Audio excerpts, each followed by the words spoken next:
আসসালামু আলাইকুম রহমতুল্লাহি ওবরাকাতু। আলহামদুলিল্লাহ, আশা করি আপনার সকলে ভালো আছেন। তো গ্রামীণ পরিবেশে আপনার শিল্প এলাকায়, শিল্পাঞ্চলে আপনার যে মানুষ অন্য পাশাপাশি যে আপনার বিশুদ্ধভাবে যে আপনার হাঁসের মাংস এবং যে ডিম সরবরাহ করা যায়, সেই পরিস্থিতি থেকে একজন প্রান্তিক উদ্যোক্তা বা খামারি।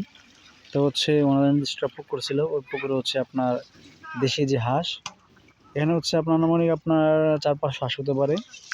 তো মূলত কতগুলো আছে সেটা জানি না। দেখতে পাচ্ছেন আপনার বিশাল যে হাঁস, মানে আপনার অনেকগুলো হাঁস রয়েছে, যে চারপারে আপনার হাঁস অনেকগুলো আছে। এখানে 5-6 হাঁস হতে পারে আনুমানিক। তো এই হাঁসগুলি উনি লালন পালন করে, খাবার টাবার দেয়।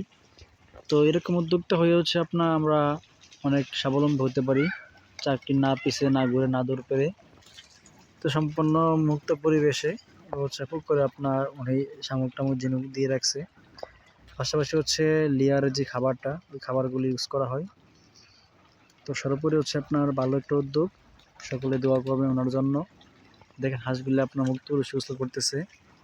হাঁস আর মাছ একসাথে চাষ করলে আপনার হাঁসের যে বিষ্ঠাটা, ওটা থেকে আপনার মাছেরও খাবার সেই হিসাবে আপনার একসাথে চাষ করতেছে। ধন্যবাদ। আসসালামু আলাইকুম রহমতুল্লাহি ওয়া বারাকাতুহু।